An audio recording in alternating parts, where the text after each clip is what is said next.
نو زینب بنت جحش رضی الله تعالی عنها دا د نبی علیہ الصلوۃ والسلام د ترور لور ده.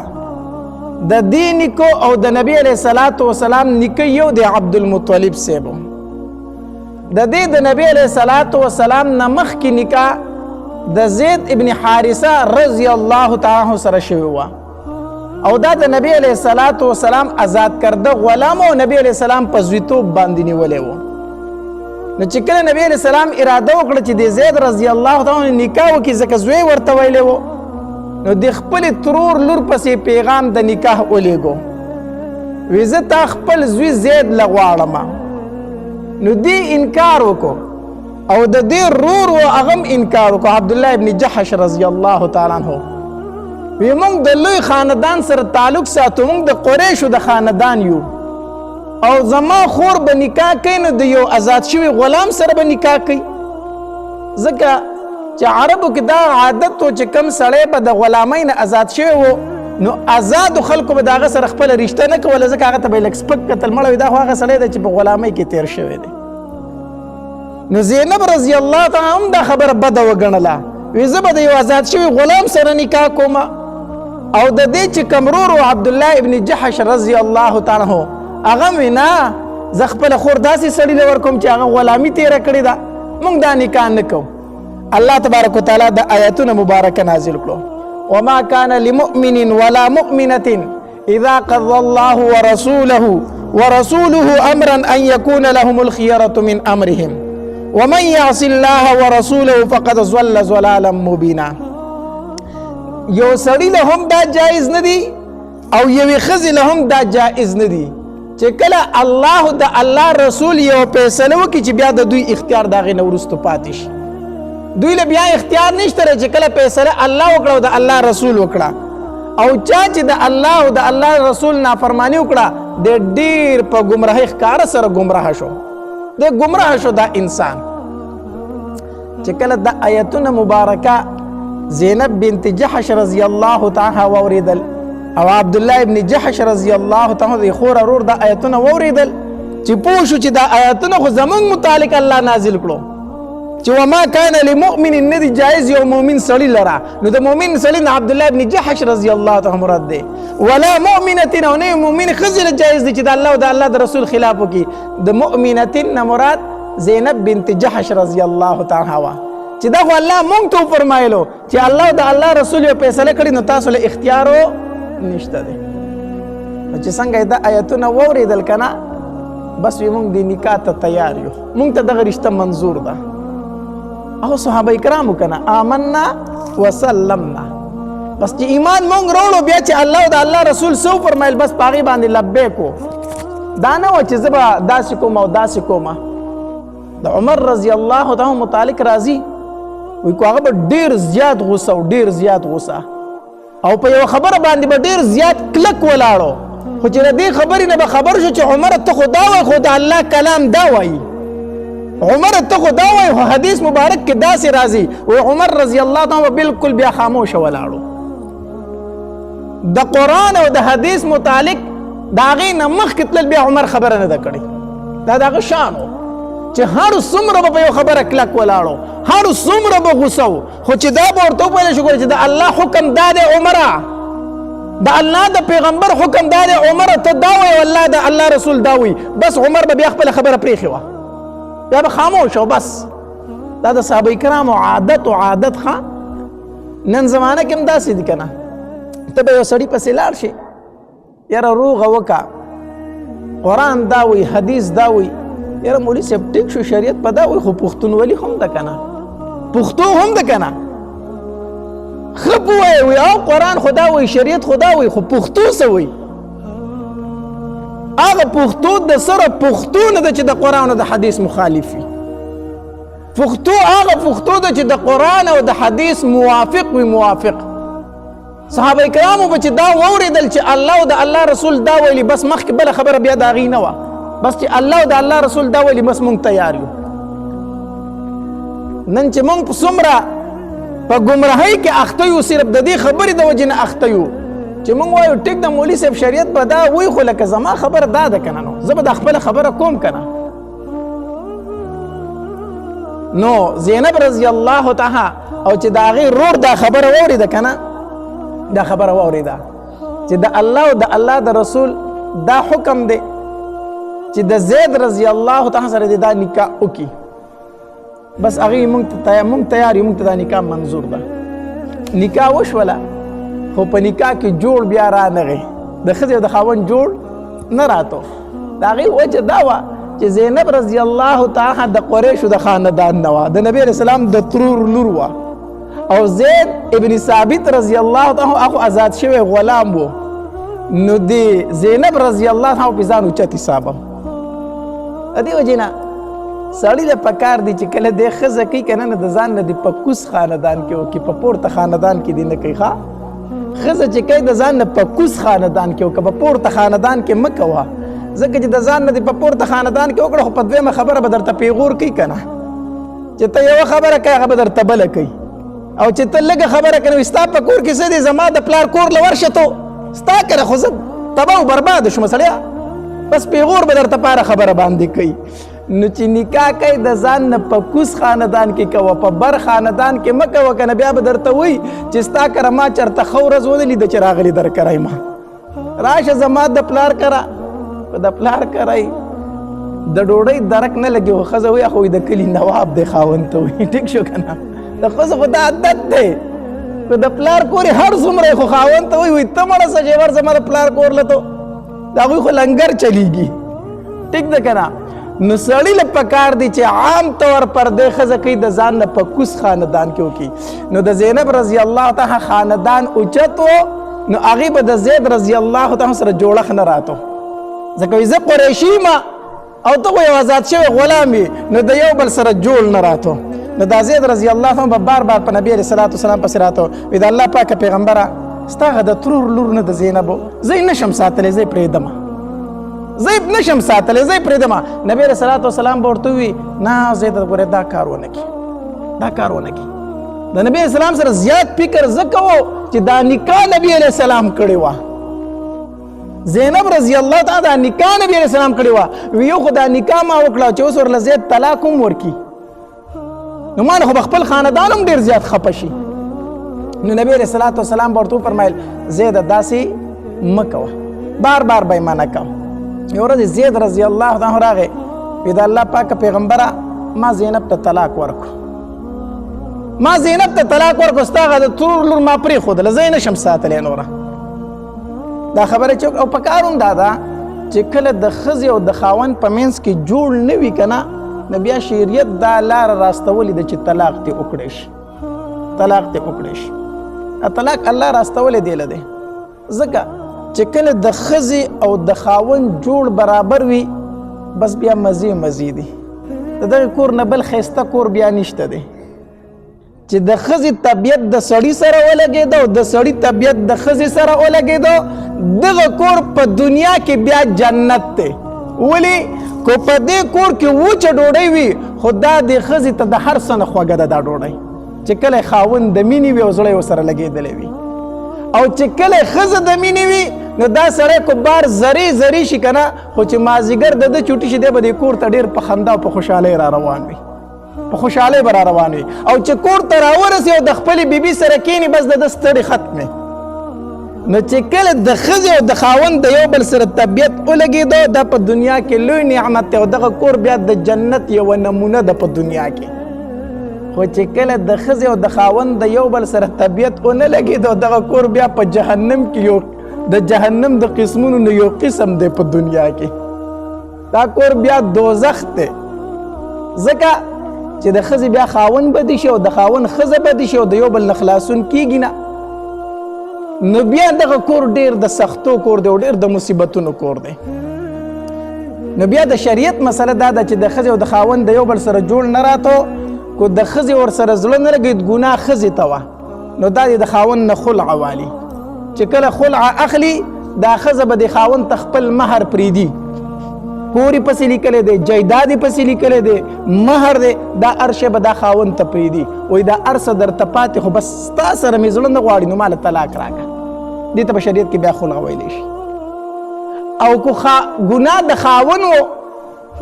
د خاوند و نو بیا پکار ده چې د ښځې ته دا خاوند طلاق ورکړي او مهر ولم ورکړي، ځکه مهر د هغې کېږي که نه، ګناه خو د ښځې خو نه دی، مهر به ولم ورکوي. اوس مسله نن سبا کم ځای کې جوړه ده، د ښځې او د خاوند چې د یو بل سره طبیعت نه لګي، جوړ نه راځي، نو ښځه به لاړه شي د پلار کره به مروره کینی، د پلار کره مروره کینی. هلته ښځه هم ګناهګاره ده ځکه د خاوند حق نه پوره کوي، دلته خاوند هم ګناهګار دی د ښځې حق نه پوره کوي. اوس دوه خبرې دي، کو د ښځې ته ګناه وه او دا د پلار کره تلې ده او ناسته ده او د دې خاوند سره ژوند زړه نه غواړي، نو پکار دا ده چې خلع والي که نه، یعنې خاوند ته د مهر پرېږدي او ځان دې آزاد کړي. او دا وایي نه خلع ترې نه اخلم که نه، زما خو سره 10 تولې سونه ده چې خلع ترې اخلم، نو بیا خو دا 10 تولې سونه اخلي که نه، نو خلع ترې نه اخلم، نو عدالت ته به ځم او راځم او دروغ به وایم چې په ما باندې خاوند ظلم کو او زه به ترې کیس وګټم، نو هم به ترې طلاق والم او هم به ترې مهر والم. دا ښځه د یاد وساتي، ګناه د دې و او دې د خاوند نه طلاق واغست او مهر ترې هم واغستو، دا د حرام مال واغست، دا مهر د دې نه کېدو او دې واغستو، نو دا د حرام مال واغست، ځکه چې ګناه د دې ده او طلاق هم دا غواړي او بیا کیسونه هم کوي چې ما ترې مهر هم میلاو شي، نو دا مهر د دې په شریعت کې کېږي نه او دې د عدالت په زور واغست، نو حرام مال یې واغست. او که چېرته ګناه خاوند ته دی، دا ښځه زړه اخلي نه او هسې تنګوي، نو طلاق ورکه که نه، طلاق نه ورکوي. ولې طلاق نه ورکوي؟ ځکه کو طلاق ورکوم نو بیا مې پسې کم پلاټ لیکلی دی، کم کور لیکلی او کم مهر دی، دا خو به رانه دا وړي که نه، نو طلاق نه ورکوي. په دې مجبوره کوي چې دا په خپله زمانه خلع والي، په دې مجبوره کوي. نو دا خاوند یاد وساتي چې کومه ښځه د طبیعت نه اغوستله او ده ورله طلاق هم نه ورکو، په دې مجبوره کوله چې دا ووایي چې ما له طلاق راکړه چې ما ته مهر پاتې شي، او دا مهر دې سړي ته پاتې شو، ده ته حرام مال پاتې شو، د حرام مال واغستو، د ښځې مال یې واغست. بهر الله خو پکې یو فقهي مسله راله. نو د زید رضی الله تعالی او د زینب بنت حارث د زینب بنت جحش رضی الله تعالی یو بل سره جوړ نه راتو. نو زید رضی الله تعالی نبی علیہ الصلوۃ والسلام راغی، وی د الله پاک پیغمبر ما ستا د ترور لور زینب له طلاق ورکو، ور مې ولکو، ځکه زه غریب سړی یم او هغه د مالدارې کورنۍ د زما سره نور ژوند نه کېږي، د هغې سره زما ژوند نه کېږي. کله چې د دې عدت پوره شو، نبی علیہ الصلوۃ والسلام زید رضی الله تعالی ته وفرمایل، وی زیده اوس لاړ شه او زینب ته ووایه چې نبی علیہ الصلوۃ والسلام فرمایي چې ما سره نکاح وکړه. ګوره زید رضی الله عنه پسې په خپله ولیږو، د دې چې کوم مخکنی خاوند دی پسې ولې لیږو؟ ځکه چې په خلکو کې دا خبره مشهوره نه شي چې دا په نبی علیہ السلام دا ښځه پرېښې ده، نعوذ بالله. ورشه زید ته پسې په خپله لاړ شه. زید رضی الله عنه چې لاړ که نه، ګوره تقوا ته ګوره، د صحابه کرامو تقوا ته ګوره. اگر چې د پردې حکم لا نه دی راغلی، اگر چې د ده مخکنی ښځه هم و د زینب رضی الله تعالی، خو چې کله دی لاړ که نه او زینب رضی الله تعالی ته ور وکړسو، نو د ور نه دی خوا راغی، ورته یې شا کړه او دی خوا یې مخ کو، ورته یې شا کړې ده او دی خوا یې مخ کړی دی. نو د دنې نه ورته اواز وشو، وی څوک یې؟ وی زید یمه زیدو. وی څه راغلی؟ وی نبی علیہ الصلوۃ والسلام په تا پسې پیغام د نکاح رالیږلی دی، ته رضا یې او که رضا نه یې. نبی علیہ السلام فرمایي چې د زینب زړه مات شو، نو د هغې علاج دا دی چې زه ورسره نکاح وکړم. زینب رضی الله تعالی د دنې نه وفرمایل، وی د الله پاک پیغمبر ته وایه زما د ترور زوی ته وایه چې زه پکې استخاره کوم، بیا به جواب درکم، زه پکې استخاره کوم نو بیا به څه درکم؟ جواب درکم. استخاره ګوره دوره نیکمله زنانه وه چې زه د خلکو سره مشورې نه کوم، زه مشوره د خپل رب سره کوم، د خپل الله سره مشوره کوم. او دا پکار هم دی چې کله انسان رشته کوي یا بل څه کوي یا بل څه کوي چې د استخاره وکړي. استخارې طریقه دا ده، د استخاره ته د ورځې هم کولی شي، د دپاره شپه ضروري نه ده، ایمرجنسي کار دی و چېرې زه دا کار کوم خو چې په دې کې به ماله خیر یې او که خیر نه وي، اوس اچانک یې کوي، نو شپې ته انتظار مه کوه چې زه به د شپې کومه بیا به پسې ویده کېږم بیا به خوب وینم. بس د ورځې هم استخاره کولی شي. استخاره څه ده؟ راشه 2 رکعته مونځ وکړه، کو په کور کې کوي کو په مسجد کې کوي. څنګه چې 2 رکعته عام نفل کېږي دقه شانتې 2 رکعته نفل وکړه. او بیا د استخارې یوه دعا ده په دې نماز په دې کتابونو کې لیکل شوی په هغې کې دعا کې یو لفظ راځي هذا الامر ان هذا الامر دا لفظ پکې راځي چې دغه هذا الامر لورشي نو ته چې کم کار د پاره د استخاره کوي هغه کار به په زړه کې راولي هغه کار به په زړه کې راولي دغه دعا ووایه د دې نه وروسته دغه کار کو پړه کې دی راله چې زه کوم په دغه کې تعالی خیر دی او که په زړه کې دی راله چې نه کوم دغه کې تعالی څه دی خیر دی بس دغه د الله فیصله ده ستا دپاره نو د ورځې هم استخاره کولی شي او د شپې هم استخاره کولی شي د شپې ماسخوتن مانځه نه وروسته 2 رکعاته نفل وکړه که د عربۍ دا دعا نه درځي نو په پښتو کې ووایه الله دا کار کومه او مال پکې مشوره راکړه چې وای کم او کو وای نه کم زما د پاره به خیر شته او کو نشته دا دعا پښتو غوښتې شي کنه الله مال په دې کې مشوره راکړه چې کو مال پکې خیر وي نو زما په زړه کې واچو چې زه وکم او کو زما د پاره به خیر نه نو زما په زړه کې دا واچو چې زه ونه کم الله په پښتو کې دا دعا وواړه او بیا د شپې د راوخت پورې مکه نه او د شخه نو کو خوب دی اولیدو خو سار به یو عالم ته بیان کې 3 شپې داسې وکړه او کو خوب دی اونه لیدو بس د هغې نه وروسته چې د کومه فیصله وکړه دغه فیصله د الله د طرف نه وه خوب لیده پکې څه ضروري نه دي نو بهرحال استخاره کول پکار دي د کارونو کې نو زینب رضی الله عنها فرمایل وی د الله پاک پیغمبر ته ووایه چې زه پکې استخاره کوم بهرحال ته کله چې دې استخاره کوله الله تبارک وتعالی په اسمان کې فرشتو ته وفرمایل وی ای فرشتو راځئ چې د زینب نکاح وکړو د نبي علیه الصلاة والسلام سره راځئ چې د زینب نکاح وکړو په اسمان کې د نبي علیه الصلاة والسلام سره نو د زینب رضی الله تعالی عنها نکاح الله تبارک وتعالی په خپل وکړه د نبی علیه الصلاة والسلام سره په اسمان کې خو الله تبارک وتعالی نکاح وکړه په ځمکه باندې هم هغه کومه طریقه چې هغه وشوه د زینب رضی الله تعالی ورور هغه نکاح وکړه د نبی علیه الصلاة والسلام سره دیو جنا زینب رضی الله تعالی به کله کله فرمایل وی د الله پاک پیغمبره زه په 3 خبرو باندې ډیر نازېږم زه ناز کوم په 3 خبرو باندې نبی علیه الصلاة والسلام ورته فرمایل زینب کمی خبرې دي چې ته په دومره ناز کوي وی یو خو ناز په دې کوم کنه چې د تمامو بیبیانو نکاح ستا سره د خلکو کړی ده کم اولیاء چې دي خپل اولیاء او داغي نکاح ستا سره کړی ده او زما نکاح زما اولیاء نه د کړی بلکې زما نکاح زما الله ستا سره کړی ده یو خو په دې نازېږم چې زما نکاح په اسمان کې الله ستا سره کړی ده او دویم په دې نازېږم چې زما ستا نیکه یو دی عبدالمطلب صاحب زما ستا نیکه یو دی عبدالمطلب صاحب او دریم په دې باندې نازېږم چې زما په نکاح کې جبرئیل علیه السلام ډیر کوشش کړی دی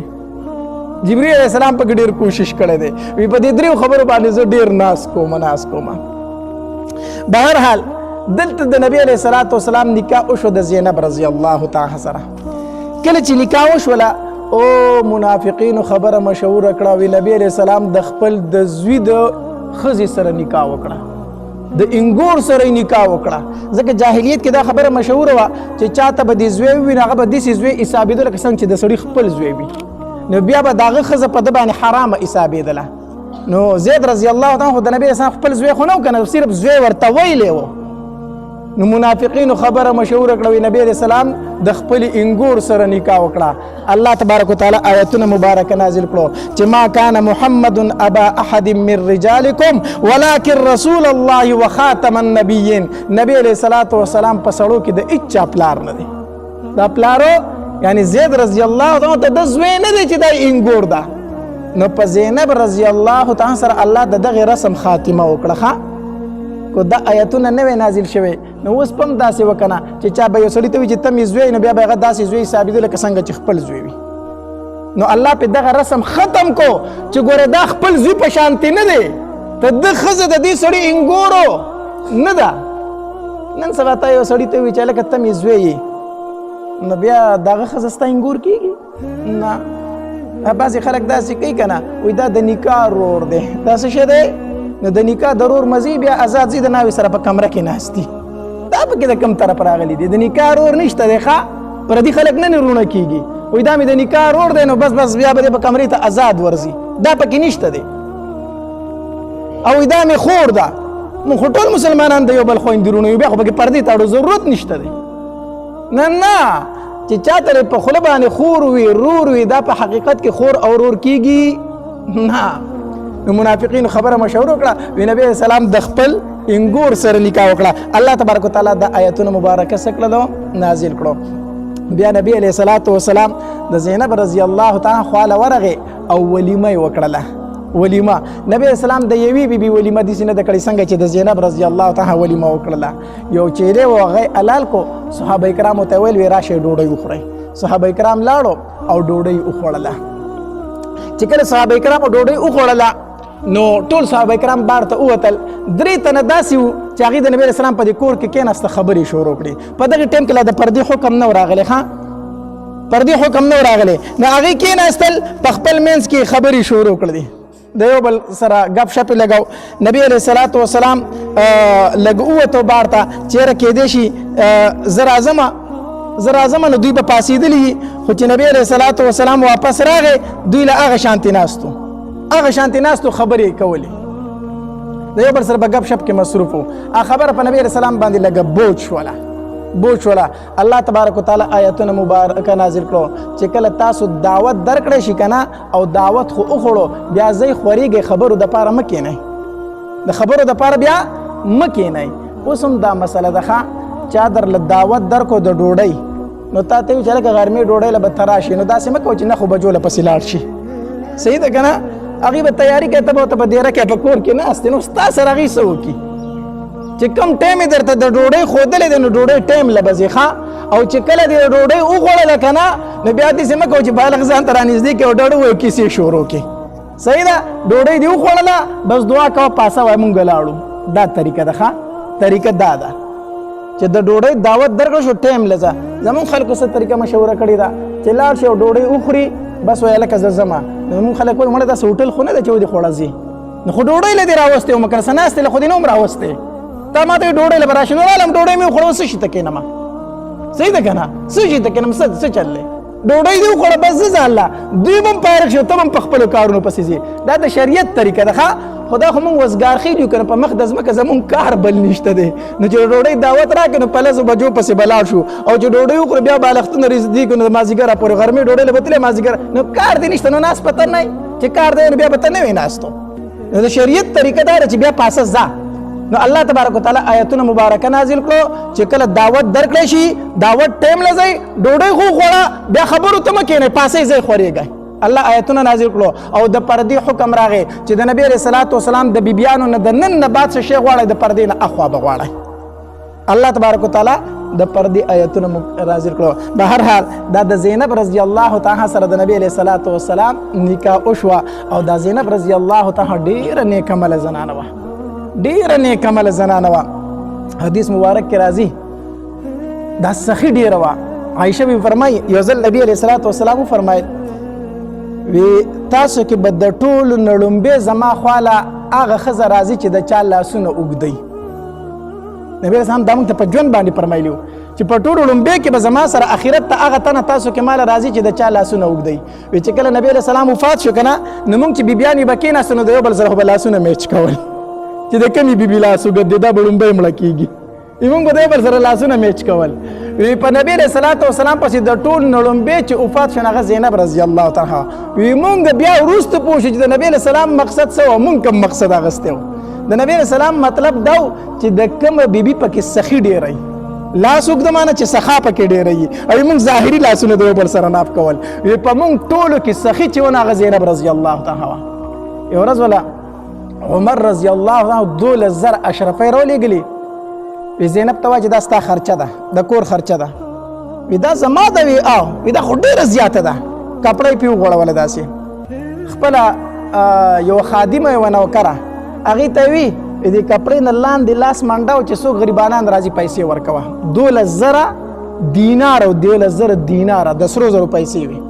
چې څوک راځي بس لاس منډه ورکوه ورله پیسې لا کپړه پې وغوړوه. نوکره ناسته وه چې څوک غریب به راته سوالګر به راته لاس پې منډه پیسې به یې ورکولې لاس پې منډه پیسې ورکولې. چې د نوکرې پای کپړه لاس و نو سر لاندې ته ډېرې لږې غونته پیسې ښکاري دي. نوکره ورته وایي زینب امهات المؤمنین د مؤمنانو مور تا خو ټولې پیسې په خلکو ویشلې نو چې ماله دې پکې هم څه راکړی وی که نه ولې زما پکې څه حصه نه کېږي کو چې مال خو دې به کوم سره کړی کنه زما په لاس ته ټولې تقسیم کړې مال دې به څه شی رانه کو وی خاطه قرآن هیر وی د کپڑے د لاندې چې څومره پیسې دي هغه ته والا ځه هغه ته والا وی چې کپڑا مې تیرا ټوله کړه نو صرف 80 دینار پاتې شي 80 دینار دا سرو زرو پیسې وی دا پاتې شي ما دې د 80 پاتې شي مې دا وی چې زه دا ته والا ځان لای وسه دا ته والا ځان وسه دومره سخا وا سخا پکې او د ټول نه زیات رښتینی و رښتیا پکې ډیر زیات رښتیا پکې ډیر زیات الله چې عائشه رضی الله تعالی تهمت ولګید کنه نو د دې زینب رضی الله تعالی خور وا دام د منافقینو سره پاغه کې شامل شي دا صحیح مؤمنه وا خو اسې دوکه شو د منافقینو په خبرو کې رااله دا غي سره شریک شو نبی رسول الله د دین ته پوسو کو په زینب ته د عائشه متعلق سوي ما ته وای کنه ستا سره ایدا دی ورته د الله پاک پیغمبره قسم په الله چې د عائشه نه د خیر نه ما سیوا ما بل شي نه دی لیدلې د عائشه نه د خیر نه ما سیوا ما بل شي کنه دای بن وسیوا مونږ ته د پښتو کې بن وایو دی به چې راشه مقیده او د نبی رسول الله پاک د ټول نه زیاته مینه د دې سره دراشه ته پکې خپل کار وکړي چې پری دی ورته ما د عائشه نه د خیر نه ما سیوا بل خبره نه دی لیدلې یو ځل نبی رسول الله والسلام مال غنیمت تقسیمو نو دی زینب رضی الله تعالی په منځ کې پکې خبره وکړه چې خبره وکړه عمر زه ته چپ شمړی عمر هو سړی ورته کړ وی چپ شته په منځ کې خبرې کوي نبی رسول الله صلی الله علیه وسلم فرمایل عمر دینه کلار شه دینه کلار شه دې ته سم وای دا خو اواه ده زینب خو اواه ده صحابه کرام ته فرمایي د الله پاک پیغمبر اواهی څه مطلب وی د ابراهیم علیه السلام متعلق الله تبارک وتعالى نه فرمایي چې انه لاواه حلیم اواهی مطلب دا چې دا ډیر نرم دی د دې زړه ډیر نری دی نو دې ته غوسه کېږم دا په زړه باندې نرم ده ډیره زیاته دې ته سم وایا